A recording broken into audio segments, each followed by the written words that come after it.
ñetti yoon gën saa néew ci ñaari at yii weesu j'ai posé la même question lan moo tax en 2 ans ma bind 20 propositions de commission d'enquête parlementaire président ak bureau bi duñ ko xool li nga ma tontu loolu nga ma tontu loolu la ma ñeneen tontu ñii naan c'est pas l'ordre du jour ñu dàq ko. Vous pensez que c'est sérieux? Non, les droits ce sont des droits. C'est pas une question de méthode. On respecte les droits des députés. Xam ngeen lii lu muy tekki mooy règlement intérieur bii ñuy changer en réalité du démocratie moo ko lal du bëgg lu jub moo ko lal du jubbanti moo ko lal ndaxte jubbanti bu ko laloon kon ñu respecte règlement intérieur ne règlement intérieur am na solo premier ministre ñëw fii am na solo waaye proposition d'enquête parlementaire qui parle des salaires de 25 000 travailleurs du FERA qui courent derrière 8, 10, 12 mois d'arriérés de salaire moo ko ëpp solo wala ñoo yem solo lii lay tekki. L'Assemblée nationale en réalité je ne vous parle pas vous causez du tort parce que en ayant cette posture da ngeen di won askanu Sénégal ne liggéeykatu FERA yi seen yoon newu ci. Vous pensez que man ngeen di xas déedéet du man ngeen di xas 12 mois d'arriérés de salaire ñu ne nañu taxawal commission d'enquête parlementaire ngeen lànk ba tëdd ci suuf. Voilà ce que vous dites aux travailleurs du FERA li ngeen di wax mooy yéen liggéeykatu hôtel King Fahd Palace Assemblée nationale deuxième institution de ce pays yéen seen situation yitteluñu. Voilà ce que vous dites aux travailleurs du King Fahd Palace. King Fahd Palace mi nga xam ne état du Sénégal moo ko moom ñu sàcc ko ñu toje ko ñu lekk ko ñu seeñu ko Assemblée nationale ne pat toog seetaan li ngeen di wax mooy ah oui dama bind gouvernement ne ko gouvernement bu Sénégal Falémé bi s'est déclaré en état de mort clinique depuis 2019. Qu'est-ce que le gouvernement a fait? Le gouvernement a annoncé un projet de décret ngir orpaillage bi ñu dakkal ko ci Falémé. En même temps ma interpellé Assemblée nationale par une commission d'enquête parlementaire Assemblée bi ne duma ko xool ndax lan vous êtes en train de dire aux populations de Saraya, aux populations de Bakel, aux populations de Kédougou que la situation de la Falémé qui est en état de mort clinique depuis 2019 ne vous intéresse pas. Voilà ce que vous êtes en train de dire. Mais vous êtes également en train de dire au peuple sénégalais que assemblée bi dañ ko war a tas parce que c'est une assemblée antidémocratique parce que c'est une assemblée boo xam ne dafa xiif Ousmane Sonko kaay ñu lekk la dañoo yàqamti nga ñëw mais la situation des travailleurs du FERA ne vous intéresse pas.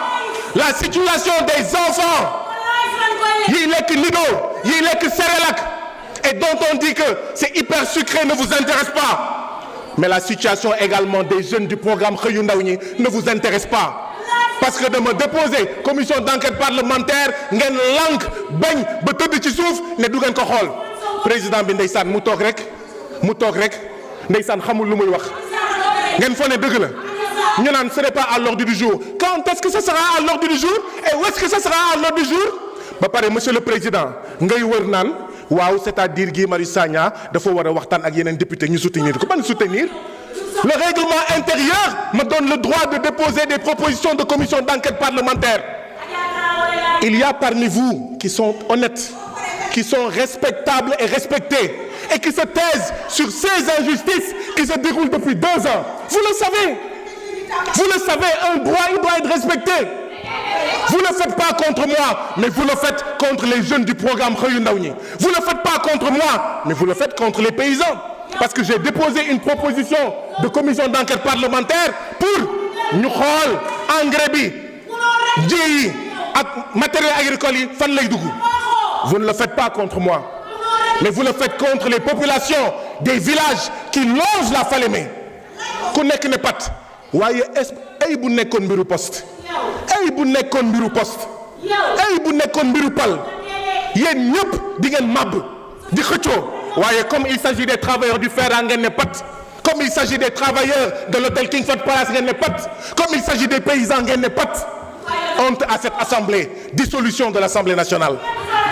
Merci. Merci chers collègues. la parole est à notre collègue Amadou Ba. Mais s'il vous plaît, une précision de taille. Je pense que bi muy wax mi ngi wax président di wax ak ay député. Je pense que waxul président Assemblée nationale.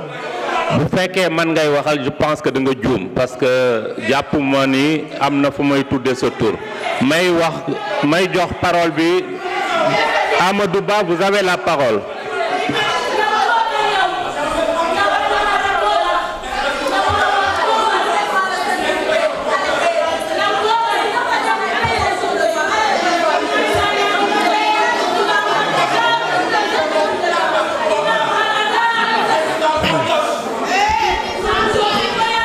Merci beaucoup, Président. Honorables députés, permettez-moi,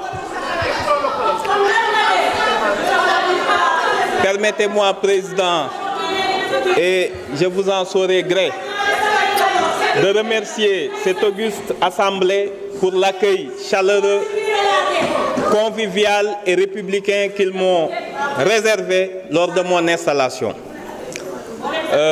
Monsieur le Président, Monsieur les membres de cette auguste Assemblée, Monsieur les membres du gouvernement, après les remerciements d'usage, cette journée est exceptionnelle en ce sens que l'Assemblée a finalement reconnu ce que le Premier ministre Ousmane Sonko avait toujours proclamé, qu'il y avait urgence à rectifier le règlement intérieur qui était en cours depuis l'ouverture de la législature et qui manifestement contenait des dispositions qui n'étaient pas conformes à la Constitution. Sous réserve de cette reconnaissance et de l'esprit d'entente cordiale qui devrait présider aujourd'hui à la réflexion et à l'adoption des modifications nécessaires, il est bon quand même de rappeler que peut-être aurions-nous dû avoir plus de temps pour remettre à plat le règlement intérieur, au lieu de ces quelques modifications, somme toute importantes, mais qui ne permettent pas de refléter une Assemblée nationale à la hauteur de sa mission constitutionnelle et à sa mission de contrôle du pouvoir exécutif et d'évaluation des politiques publiques. Bien entendu, il y a des pans importants de ce règlement qui n'ont pas été abordés. On pense naturellement aux règles qui entourent l'immunité parlementaire et la procédure de sa levée, qui ne permet aux députés d'avoir aucun recours, quand bien même